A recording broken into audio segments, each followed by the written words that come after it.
मेरी प्यारी बहनों नमस्कार। कार्तिक का 31 अध्याय हो चुके हैं। आज मैं आपको 32वां अध्याय सुना रही हूँ। बोले विष्णु भगवान की जय। श्रीमन नारायण नारायण नारायण भजो नारायण नारायण नारायण।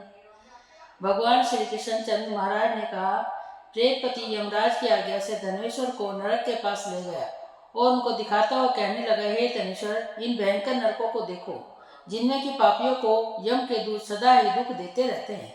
यह तप्तवाचुक नामक भयंकर नरक है, जिसमें देह जलने के कारण पापी विलाप कर रहे हैं। भोजन के समय जो प्राणी भूखों को भोजन नहीं देते, वो बार बार नरक में डाले जाते हैं। वे मनुष्य जो गुरु, अग्नि, ब्राह्मण, गो, वेद और राजा इनको लात मारते हैं, उनके पैर भयंकर नरक में जलाए जाते हैं। ये 6 प्रकार के नरक अतिशय पापों के करने पर मिलते हैं।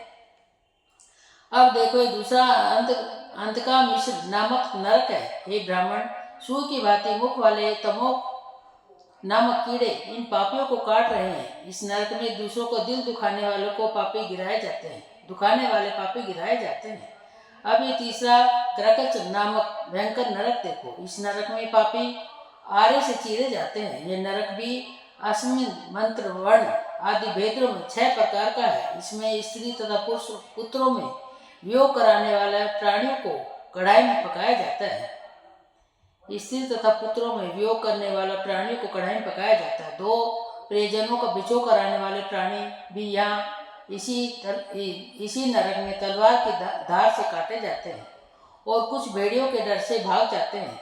अब तुम्हें चौथा नरक देखो। इसका नाम अर्गल है। इसमें पापी लोग जोर जोर से चिल्लाते हुए इधर उधर भाग रहे हैं। इधर नाना प्रकार की या सांपों फिर यमदूत पापियों को चढ़ा रहे हैं। यह नरक भी वध और भेदों में 6 प्रकार का है। और ये देखो, यह कुटसाल्पिक नामक 5वां नरक है, जिसमें कि समेट कर लाए हुए अंगारों की भांति कष्ट देने वाले बड़े बड़े कांटे लग रहे हैं। यह भी यातना आदि के भेदों से 6 प्रकार का है।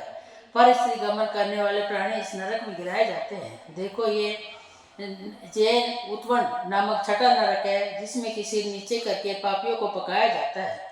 जो लोग वक्ष का विचार नहीं करते, दूसरों की निंदा और चुगली करते हैं, उनको इस नरक में डाला जाता है। देख लो, यह लोग किस तरह से चिल्ला रहे हैं। दुर्गंध भेद से यह नरक भी 6 प्रकार का है। और ये देखो, 7वां कुंभिक नामक नरक है। ये बहुत ही भयंकर है। हे ब्राह्मण, ये भी 6 प्रकार का है। इसमें महापात के लोगों को पकाया जाता है। इस नरक में हजारों वर्ष तक यातना भोगनी पड़ती है। यही रोक नरक है। इच्छा रहित जो पाप किए हैं वह सूखे, और इच्छा पूर्वक जो पाप किए जाते हैं वह पाप आर्द्र कहलाते हैं। इस प्रकार शुष्क और आर्द्र या सूखे और गीले के भेदों से ये पाप 2 प्रकार के होते हैं। इनके अतिरिक्त और भी अलग अलग 84 प्रकार के पाप हैं। अब किन पारकते मलिनीकरण जाति इस प्रकार 84 नरक बताए गए। जो जैसा कर्म करता है वह इन 7 नरक से अपने पाप कर्मों के अनुसार पकाए जाते हैं। तुम्हारा चूंकि कार्तिक व्रत करने वाले प्रभु भक्तों के साथ प्राप्त मेल जोड़ रहा है, इसके पुण्य के प्रभाव से तुम्हारे नरक यातना दूर हो गई है। यानी अगर हम कार्तिक नहा भी ना सके तो हम अच्छे आदमियों की संगत में रहे तो उनसे भी हमारे पाप की यातना दूर होती है। भगवान श्री कृष्ण जी महाराज ने कहा, इस प्रकार प्रेतपति ने धनेश्वर को सब प्रकार के नरक दिखाने के पश्चात यक्ष लोक में ले जाकर उसे वहाँ का राजा बना दिया। वहाँ पर उसका नाम धनेश्वर यानी कुबेर हुआ और वह कुबेर जी का सेवक बन गया। धन्यक्ष हुआ और वह कुबेर जी का सेवक बन गया। बाद में महर्षि विश्वामित्र ने उसके नाम पर तीर्थ बनवाया था। हे राजन, कार्तिक मास का व्रत महाफल दाता है। इसके बराबर कोई दूसरा पुण्य कर्म नहीं है। जो कोई ये व्रत करता है तथा व्रत करने वाले का दर्शन करता है, उसे भी अवश्य मुक्ति मिलती है। बोले विष्णु भगवान की जय। 33वां अध्याय। सूर्य ने कहा, इतनी कथा सत्यभामा को सुनकर भगवान श्री कृष्ण चंद्र महाराज संध्या करने के लिए महल के भीतर चले गए। यह कार्तिक मास का व्रत भगवान विष्णु को अत्यंत प्रिय है तथा भक्ति को प्रदान करने वाला है। रात्रि जागरण, प्रातःकाल का स्नान, तुलसी वट, सिंचन, उद्यापन और दीपदान, ये 5 कर्म भगवान विष्णु को प्रसन्न करने वाले हैं, इसलिए इनका पालन अवश्य करना चाहिए। ऋषियों ने कहा, भगवान विष्णु को प्रिय, अधिक फल का देने वाला, शरीर के रोम रोम को प्रसन्न रखने वाला, इतिहास पूर्वक जो कार्तिक मातों आपने कहा है,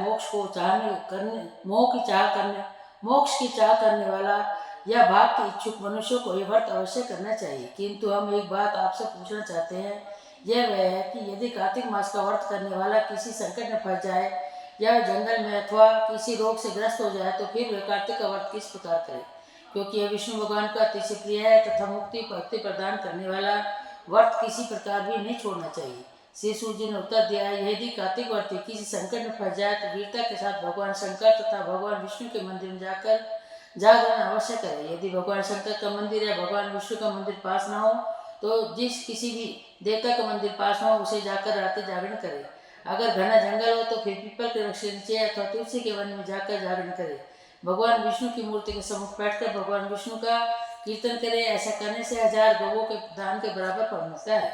जो व्यक्ति विष्णु के कीर्तन में बाजा बजाता है उसको वाकई यज्ञ का बराबर फल मिलता है। और हरि कीर्तन में नृत्य करने वाले प्राणी को समस्त तीर्थों में स्नान करने वाला फल मिलता है। किसी संकट के साथ समय या रोगी हो जाने पर यदि जल न मिल सके तो केवल भगवान विष्णु के नाम मात्र से मार्जन ही कर ले। यदि उदापन न कर सके तो व्रत की पूर्ति के लिए केवल ब्राह्मणों को भोजन ही करवा दें, क्योंकि ब्राह्मणों को प्रसन्न होने से भगवान विष्णु भी प्रसन्न रहते हैं। यदि आप दीप दान न कर सके तो दूसरे के दीप की वायु आदि से भली भांति रक्षा करें। और यदि तुलसी का पौधा पास न हो तो वैष्णव ब्राह्मण की पूजा करें, क्योंकि भगवान विष्णु सदा अपने भक्तों के निकट रहते हैं। इन सब के न होने पर वर्ती ब्राह्मण पीपल गो और वट वृक्ष की श्रद्धा से सेवा करेगा।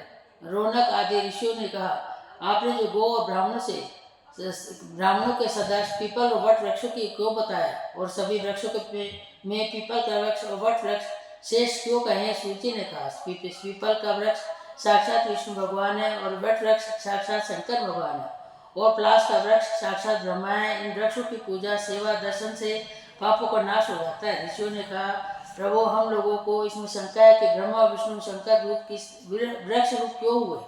आपके पात्र के हमें बताइए। श्री सूर्य ने कहा, प्राचीन काल में भगवान शंकर गौरा पार्वती विहार कर रहे थे कि उसी समय उनके विहार के विघ्न डालने के विचार से ब्राह्मण का रूप धारण करके अग्निदेव वहां पर आ गए। विहार का आनंद का नाश हो जाने के कारण से क्रोध में भरकर पार्वती जी ने समस्त देवताओं को श्राप दे डाला। पार्वती ने कहा, हे देवताओं, विषय सुख को कीट पतंगे भी जानते हैं, उसमें आप लोगों ने देवता होकर विघ्न डाला है, इसलिए आप सब लोग वृक्ष हो जाए।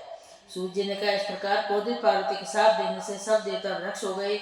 इसी कारण भगवान विष्णु तथा शंकर भगवान दोनों पीपल और वट वृक्ष हो गए। इसी कारण भगवान विष्णु का शनिदेव के साथ भोग होने के कारण केवल शनिवार को पीपल का स्पर्श करना चाहिए और किसी दिन नहीं। बोले विष्णु भगवान की जय। 34 अध्याय। ऋषिगण ने सूर्य से कहा, हे सूर्य, पीपल का वृक्ष शनिवार को छोड़कर सप्ताह के बाकी दिनों में क्यों नहीं पूजा जाता? सूर्य ने कहा, समुद्र का मंथन करने से जो रत्न देवताओं को मिले थे उसमें से देवताओं ने लक्ष्मी और कौस्तुभमणि भगवान विष्णु को दे दी थी। विष्णु भगवान जब लक्ष्मी से विवाह करने के लिए तैयार हुए तो लक्ष्मी ने कहा, प्रभु, जब तक मेरी बड़ी बहन का विवाह न हो जाता आप मुझ छोटी बहन से विवाह कैसे कर सकते हैं? इसलिए आप पहले मेरी बड़ी बहन का विवाह कीजिए, बाद में मुझसे विवाह कीजिए, क्योंकि ये प्राचीन नियम है। सूर्य ने कहा, लक्ष्मी के ऐसे वचन सुनकर भगवान विष्णु ने लक्ष्मी से की बड़ी बहन का विवाह उदालक ऋषि के साथ कर दिया। वह लक्ष्मी बड़ी कुरूप थी, बड़ा मुख, चमकीले दांत, वृद्धा के समान शरीर, बड़े बड़े लाल लाल नेत्र और रूखे बाल। महर्षि उदालक भगवान विष्णु के आग्रह पर उससे विवाह कर उसको वेद मंत्रों की ध्वनि से गुंजाते हुए अपने आश्रम में ले आए। वेद ध्वनि से पूजित होमन के पवित्र धुएं से सुगंधित मनोहर ऋषि आश्रम को देखकर वो बहुत दुखी हुई। उसने महर्षि उदालक से कहा, इस आश्रम में वेद ध्वनि हो रही है, अतः स्थल मेरे रहने के योग्य नहीं है, अतः तुम मुझे किसी दूसरी जगह ले चलो। उसकी बात सुनकर महर्षि उदालक ने कहा, तुम यहाँ पर क्यों नहीं रह सकते और तुम्हारे रहने के योग्य दूसरी जगह कौन सी है, मुझे बताओ। लक्ष्मी जी ने कहा, जहाँ पर वेद ध्वनि ना होती हो, अतिथियों का सत्कार ना होता हो, यज्ञ आदि ना होते हो, उस स्थान पर मैं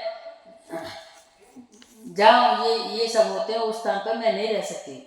जहाँ पर पति पत्नी का आपस में प्यार हो, पितरों के निमित्त यज्ञ होते हो, देवताओं को पूजन होता हो, वहाँ पर मैं नहीं रह सकती। जहाँ दिन रात पति पत्नी लड़ते रहते हैं, जहाँ से अतिथि लोग सदा निराश होकर लौटते हैं, जहाँ पर पूज्य वृद्धों सत्य पुरुषों तथा मित्रों का अनादर होता हो, जहाँ पर अति कठोर वाणी बोली जाती हो, जहाँ पर दुराचारी, चोर पर स्त्रीगामी प्राणी रहते हो, जहाँ पर गौ का वध, मद्यपान, ब्रह्म हत्या आदि पाप होते रहते हो, वहाँ मैं प्रसन्नता पूर्वक निवास करती हूँ।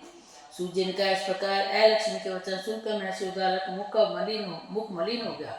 वह उस बात को सुनकर चुप रह गए। थोड़ी देर तक चुप रहने के पश्चात उन्होंने उससे कहा, अच्छा, तुम्हारे लिए ऐसा स्थान भी खोजूंगा, अतः मैं जब तक तुम्हारे लिए ऐसा स्थान ढूंढ कर ना आऊं तब तक तुम इस पीपल के नीचे की चुपचाप बैठी रहो। सूत जी ने कहा। महर्षि उद्दालक उसको पीपल के नीचे बिठाकर स्वयं उसके रहने योग्य स्थान ढूंढने के लिए निकले। लेकिन जब वह बहुत काल तक प्रतीक्षा करने पर भी वापस नहीं लौटे तो वह लक्ष्मी रोने लगी। उसका बुरी तरह से रोना सुन लक्ष्मी जी ने बैकुंठ में सुना। अपनी बहन का रोना सुनकर लक्ष्मी जी व्याकुल हो गई। उन्होंने दुखी होकर भगवान विष्णु से कहा, प्रभु, मेरी बड़ी बहन लक्ष्मी पति के त्याग देने से अत्यंत दुखी हो गई है। हे नाथ, यदि मैं आपकी प्रिय लगती हूँ तो आप इस आश्वासन देने के लिए उसके पास जाइए। लक्ष्मी जी की प्रार्थना सुनकर कृपा सिंधु भगवान लक्ष्मी जी को साथ लेकर उस पीपल के पास गए, उसके नीचे जिसके नीचे ऐ लक्ष्मी बैठी रो रही थी। उसको आश्वासन देते हुए भगवान विष्णु ने कहा, हे ऐ लक्ष्मी, इस पीपल के जड़ में तुम सदा सदैव के लिए निवास करो, क्योंकि मेरे ही अंश से इसकी उत्पत्ति हुई है और इसमें मेरा निवास रहता है। प्रतिवर्ष गृहस्थी लोग तुम्हारा पूजन करेंगे और उन्हीं के घर में तुम्हारी छोटी बहन लक्ष्मी निवास करेगी। स्त्रियों को विविध प्रकार के उपहारों से तुम्हारी पूजा करनी चाहिए। मनुष्यों को चाहिए कि वे पुष्प, धूप, गंध आदि से तुम्हारी पूजा करे, तभी लक्ष्मी उन पर प्रसन्न होगी। सूत जी ने कहा, भगवान श्री कृष्ण, सत्यभामा तथा पृथु नारद का संवाद तुम लोगों को मैंने सुना दिया, जिसके सुनने मात्र से मनुष्य के सब पाप नष्ट हो जाते हैं और उस वैकुंठ लोक की प्राप्ति होती है। तुम लोगों को जो कुछ पूछना हो पूछ सकते हो, उसे मैं विस्तार पूर्वक कहूँगा। सूत जी की बात सुनकर सोनक आदि ऋषि बहुत थोड़ी देर तक प्रसन्न चित्त से वहाँ पर बैठे रहे। पश्चात श्री बद्रीनारायण जी के दर्शन करने के लिए चले गए। जो प्राणी इस कथा को सुनता और दूसरों को सुनाता है वह संसार में संपूर्ण सुख प्राप्त करता है। बोले विष्णु भगवान की जय। श्रीमन नारायण नारायण नारायण भजो नारायण नारायण नारायण। बोल राधा कृष्ण भगवान की